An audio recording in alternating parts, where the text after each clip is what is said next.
Selamat datang di podcast Perubahan.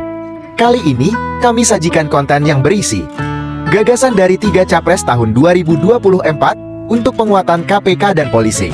Yuk tebak gagasan siapa yang paling brilian. Baik, Mbak Najwa Shihab. Silahkan Anda memulai acaranya.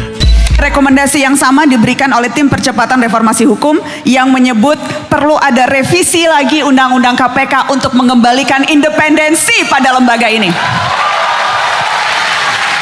Saya mau tanya dulu, Anda sepakat KPK sekarang makin tidak independen? KPK harus independen lagi seperti dulu, ya.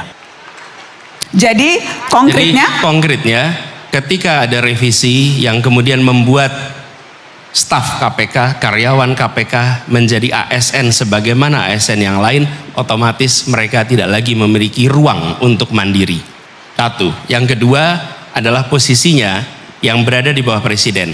Bila di bawah presiden dan diberikan ruang yang bebas, maka itu lain.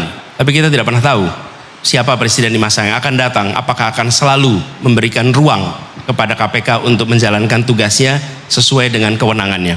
Lalu yang ketiga, yang tidak kalah penting, bahwa KPK itu sendiri selain dibuat lebih independen, tapi KPK juga harus bisa diawasi. Tidak ada malaikat di negeri ini. Ini adalah semuanya manusia, dan manusia punya kecenderungan mendapatkan kekuasaan, dia bisa abuse kekuasaan itu, termasuk juga yang berada di dalam KPK. Ya dimandirikan, ya diberikan kewenangan yang cukup untuk memberantas korupsi karena praktek korupsi sudah begitu masif, tapi juga harus ada mekanisme pengawasan yang baik sehingga KPK tidak menjadi sebuah badan yang justru merusak praktek pemberantasan korupsi. Ketua Umum Anda, Mas, Ibu Megawati Soekarno Putri.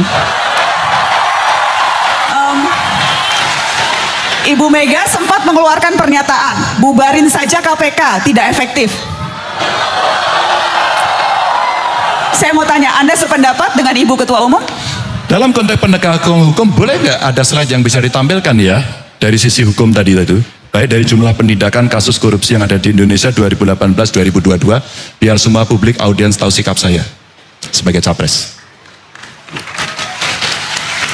Agar tidak terjadi konfus siapa berpendapat, siapa yang sedang duduk di sini. Kita sambil tunggu slide-nya disiapkan, Mas. Silakan. Baik, lalu saya tanya, tantangannya tadi sudah saya sampaikan pada teman-teman ya. Yang pertama, kebiasaan kita korup. Kerja nyogok, mau dapat proyek nyogok, dan kemudian ketemu seseorang ketangkap OTT KPK, siapa? Aktor, analis aktor. Atau barangkali kebijakan yang korup.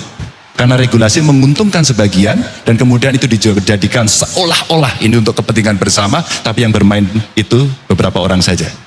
Atau sistem aturan yang korup dari si kelembagaannya.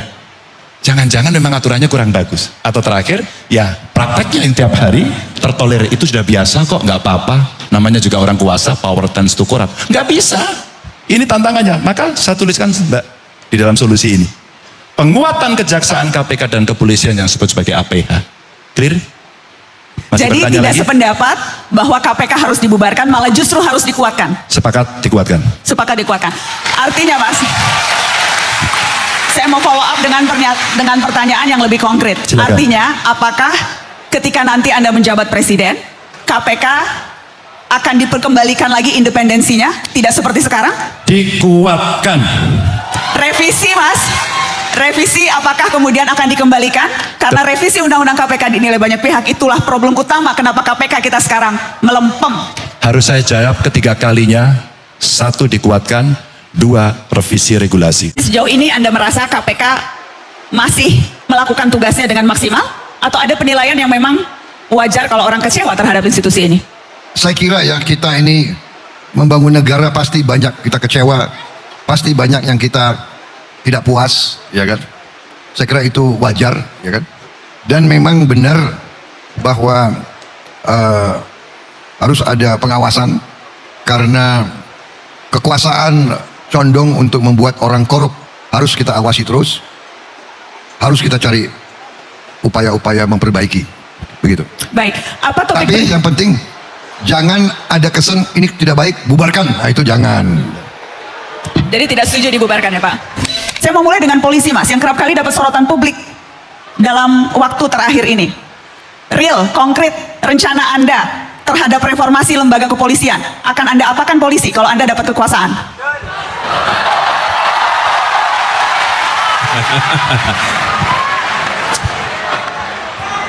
Wih, jangan dong, bahaya kalau bubar. Masa bubar?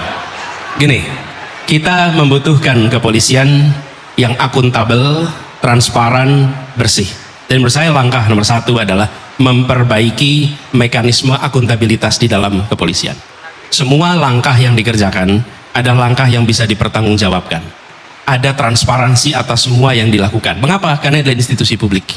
Dan institusi publik itu ada transparansi. Dari mulai ke aktivitas di tingkat paling bawah, tingkat polsek misalnya, sampai dengan tingkat yang paling atas. Dengan ada transparansi itu, maka akuntabilitas bisa kita laksanakan. Yang kedua, harus ada pengembangan profesionalisme, kompetensi. Ini fakta di lapangan, bahwa banyak sekali saudara-saudara kita yang bertugas di kepolisian tidak mengalami pembekalan yang cukup.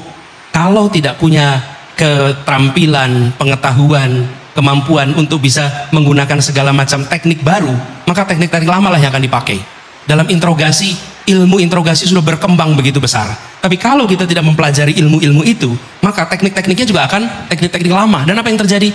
Muncul praktek-praktek penyimpangan. Yang ketiga, institusi polisi harus menjadi contoh di dalam pelaksanakan penegakan hukum. Anggota polisi yang bermasalah, yang melanggar hukum harus menjadi subjek untuk diperiksa. Tidak bisa justru anggota kepolisian itu terbebas bila melakukan pelanggaran. Mereka yang harus menjadi contoh. Dan yang keempat adalah pelibatan publik di dalam pengawasan kepolisian. Kepolisian seperti juga badan-badan yang lain harus bisa diawasi, dan salah satunya mungkin Ombudsman, kemudian Kompolnas bisa memiliki akses yang lebih baik dalam pengawasan. Jadi dengan cara begitu, maka apa yang dikerjakan oleh kepolisian bisa dipertanggungjawabkan kepada publik. Tapi kata kuncinya adalah transparansi, akuntabilitas. Begitu. Bagaimana dengan polisi, Mas Ganjar? Sama, Mbak. Polisi saya kira Polisi kurang kuat, Mas, sekarang. sangat. Sekarang orang Terlalu kuat? bukan. Hari ini orang membicarakan polisi secara terbuka kok, Mbak. Betul. Secara terbuka. Saya kira sudah ada tim reformasi kepolisian yang dilakukan. Orangnya juga banyak yang representatif dari banyak kelompok masyarakat. Dan salah satu nama yang saya ingat adalah Najwa Shihab. Anda tim reformasi percepatan reformasi hukum. Ya, saya termasuk salah satu di dalamnya. Dan rekomendasi kami memang seperti itu, Mas. Salah satunya itu. Dan menurut saya, rekomendasi dari kelompok independen yang dibentuk oleh negara, wakil negara kan, Mbak ya, mestinya dipakai dong. Suka atau tidak suka, tinggal kita berbicara. Ketika itu iya, maka bagaimana caranya? Cara kemudian diberikan kepada publik sebagai bentuk partisipasi dan akuntability. Satu ide konkret, Mas, soal reformasi kepolisian, hal yang akan Anda lakukan spesifik, apakah dalam penguatan kelembagaan, atau dalam hal seleksi masuk menjadi polisi, atau dalam hal peningkatan kualitas profesionalisme mereka. Dari sekian banyak reformasi yang diperlukan di tubuh kepolisian ini, mana menurut Anda yang jadi urgent sekali? Dua. Satu sistem, dua aktor. Tidak ada yang tidak pernah mendengar pendekar keadilan yang luar biasa di Kejaksaan, Baharudin Lopa. Itu yang teriak mahasiswa hukum.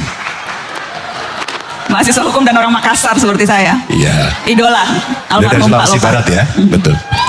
Saya mengidolakan beliau. Apa yang terjadi? Ketika sistemnya baik, aktornya nggak baik, ternyata nggak jadi, Mbak. Ketika sistemnya kurang baik, aktornya lebih dominan, itu bisa lebih mendrive. Maka ada dua.